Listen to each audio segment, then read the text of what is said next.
Welcome to the Hillbilly RV channel. Today we're going to be working on... Hey, wait a minute. What's going on there? Are you talking to the people? I'm doing a tech talk. I'm doing a tech talk on starting a mobile RV business. But you're not a tech. How can you do tech talk? I've been married to a tech for 38 years. You're not certified. I am very certified. Ask the tech. He'll tell you. Well, I'm not certified either. Okay, then we got a problem. I'm qualified. Does that count? Well, I'm qualified. Okay. All right. Enough shenanigans. Hey, everybody. I put it on the Facebook the other day. I was looking for suggestions for a tech talk video. Got a lot of good suggestions. But one that really stood out to me was Bill Harper's comment. He said, let me just read it to you. Boo, boo, boo, boo, boo, boo, boo, boo, boo, boo, boo, boo. And he writes, you could talk about how to start a mobile RV business and the pros and cons. How a new technician that graduated from a school can actually get real field experience. How to get an apprenticeship without necessarily working for a dealer first. Just some thoughts. So I really like that idea. I know another YouTuber is getting ready to start a series on this exact subject, but I think it's going to be a lengthy series, and it will probably not be free. So yeah, I thought me and Miss Hillbilly, we've been involved in mobile RV business for over 24 years, and yeah, I do have a little bit of experience. That being said, we are in no way experts on this subject. I'm not sure we still know how to run a mobile RV business.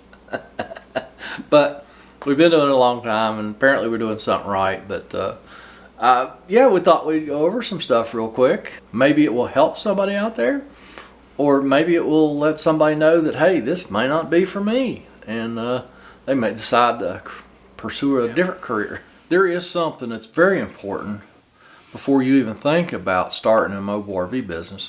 Check the laws and rules in your area, because they differ wildly from state to state and region to region as far as starting businesses and stuff. First off, if you have a significant other, you want to make sure that they are involved in the business.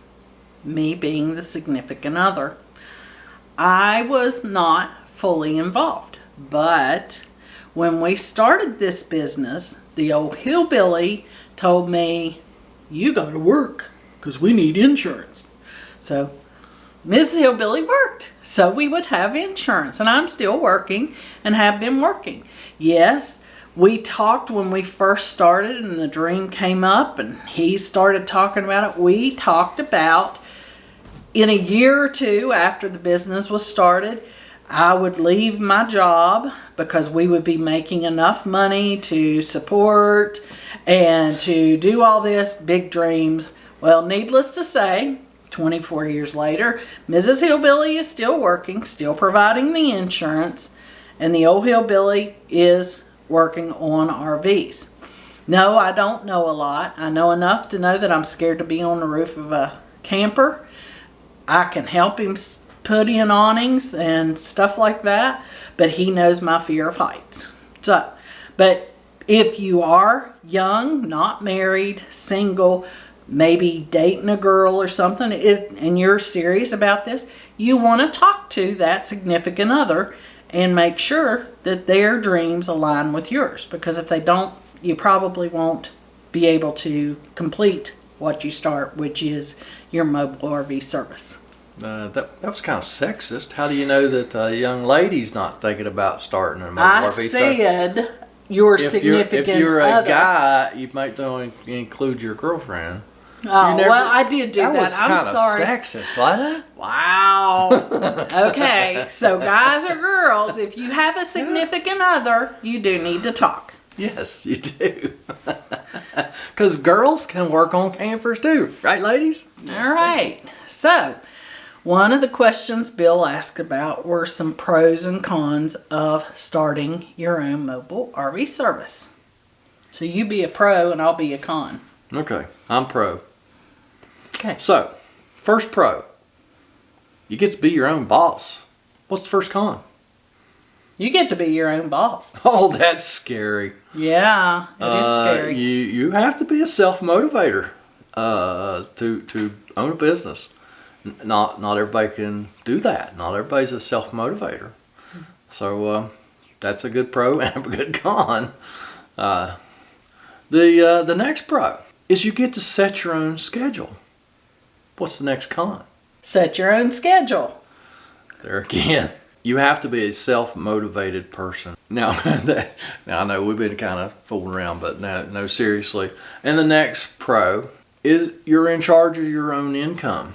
You're not dependent on an employer that pays you X number of dollars for X number of hours per week.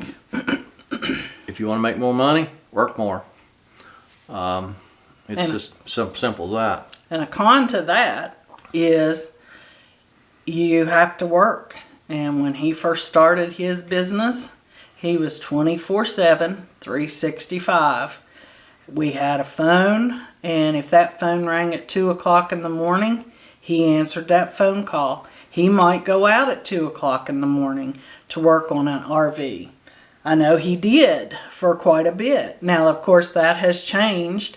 So, if you are a married couple, male or female, married couple, and you have children, sometimes you have to think about that. Is he going to be at the house? You know, what's going to happen? So, yes, it is 24/7, 365 starting out. Yeah. To build your business. Yeah. I did that for about probably 10 years. I was 24/7, 365 for about 10 years. So I was never very far away from the phone.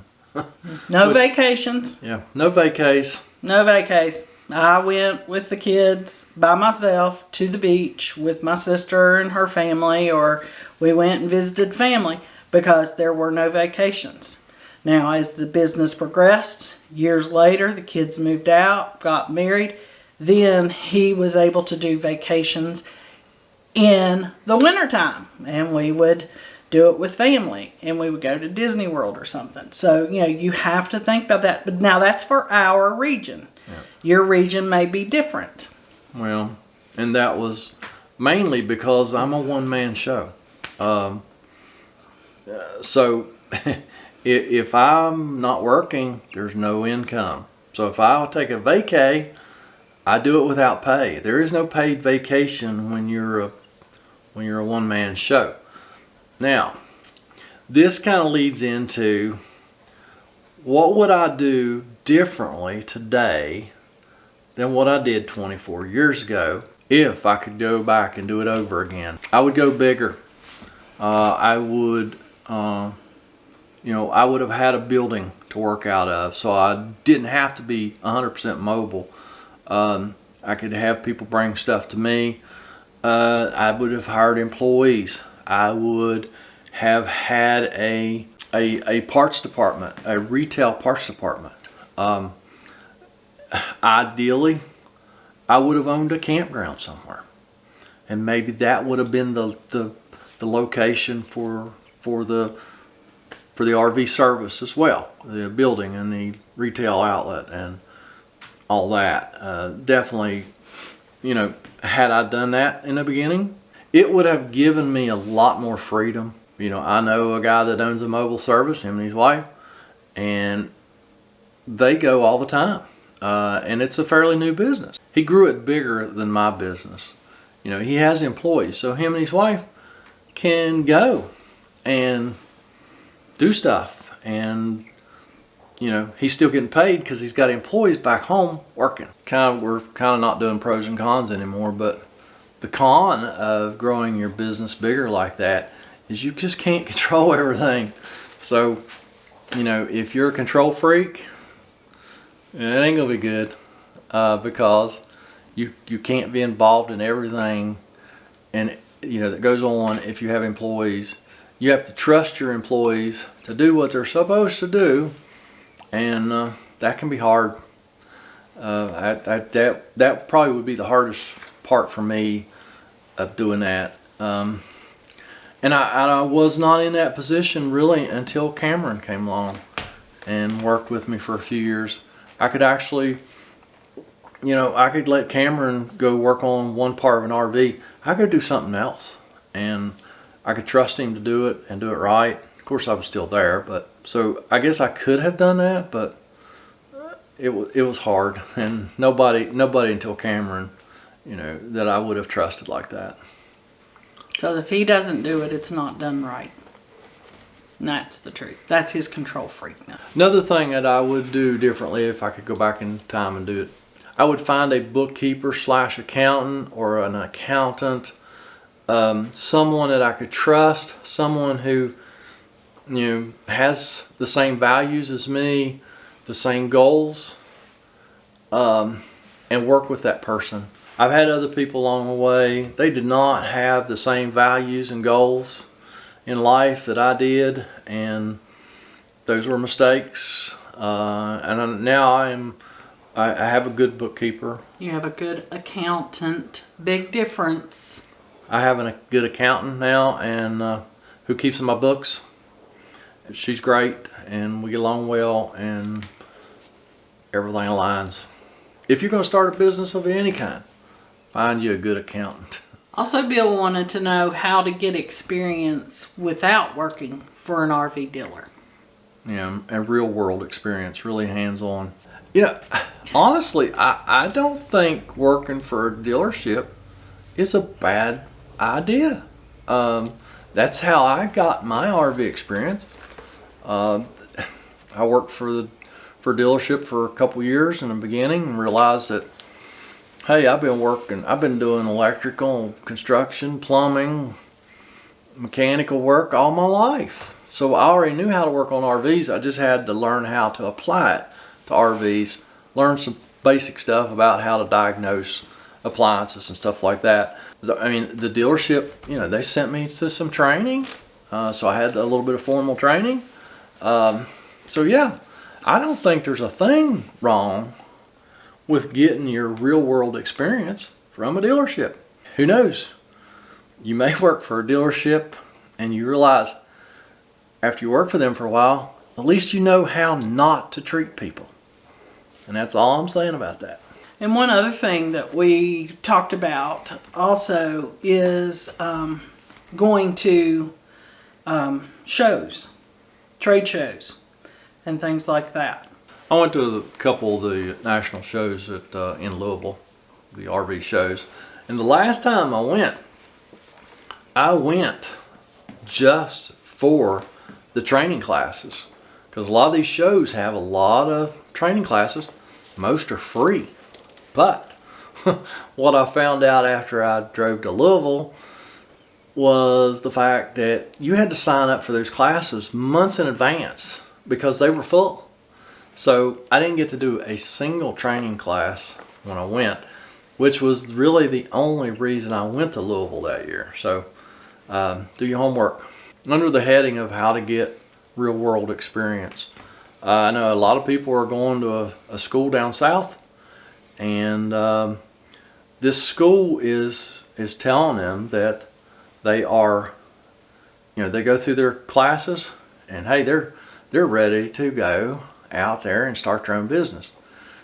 I know several people have been through the courses, and the training is not as extensive, I'm afraid, as they make it out to be, because they really just kind of throw these people to the wolves. So yeah, I mean that's probably good training to go down to that school, but don't let that be your only training, because they're even telling you, teaching you how to run a business. One of the things I kind of wished I'd have done in the beginning, I wished that I'd gone to the local community college and taken some business courses. I think that would have been super helpful, because I didn't know anything about running a business when I started my business. Nothing. Nobody in my immediate family had ever owned a business. Nobody that I was like close to that I could call up 5 times a day to ask a question? Nobody. I mean, I learned I learned on the run. So yeah, take some, like I say, the school down south, I think it's great. It's great training, but it's not all the training you need. There's much more that you need. Real world experience is a must. Yep, hands on. Really think working for a dealership is a good way to get that. Or Because you get paid to train. Yeah, and if there's a mobile service in your area, don't be afraid to call them and ask them, hey, can I tag along? Can you show me some of your ropes and watch them? I mean, they might go, sure, that won't be a problem. Or they might go, no way. You just don't know. Doesn't hurt to ask. I mean, and you could even talk to, if you've got a mobile RV service in your area, ask about an apprenticeship. I wouldn't do it for free. I'd make sure I get paid for doing the apprenticeship, but I mean, who knows? Maybe you could find some old guy like me that's at the end of his career. You could apprenticeship with him for a couple years, and maybe he'd just sell you his business, and you could just step right into a up and running business. Well, with that being said, I guess it's time for us to go up the road and fix another one. No, you know what? I might do some mechanic work. You gonna put a rear end in your recliner? I might. I'm gonna probably put on my workout clothes and go to the church and play some volleyball. That sounds like fun. It does, don't it? I got my medical alert button ready to go. So we're gonna have fun with that. But don't forget to like, comment, subscribe. What are your all's things you always say? Go down there, leave us a comment, a criticism, a concern. Or hallucination. Because you got to be hallucinating Miss Hillbilly's on a TikTok. That's a big hallucination. Y'all got problems out there. All right. Y'all have a good evening. Thanks for watching. Bye. You want me in there? Or you gonna? Mm-mm. Okay. Over. You're in the shot. I was looking for suggestions on. Will that sit there? No, Why not? because it's gonna fall off. Why? Because it will. And that way we're I looking can't read at it that. far away. Well, get your glasses. I don't even know where I was at now. You've got me all mixed up. You put on. Oh yeah, it's too late now. I've already done it. I've been doing it for 24 years. That will be edited out because you should probably check the rules and laws before you go on camera nationwide and say, in West Virginia it's not required, because that may not be the case. Dun, dun, dun. All right. So. Just hang on a second. Go ahead. I would go bigger. You're blocking my light. I know how to do it. Well, how I want to do it. That's right. But other people know how to do it. No, they don't. Yeah. What did you just say? I had meat in my Oh, teeth. you had meat. I thought you said you're mean. I was like, what? That'll make the blooper reel.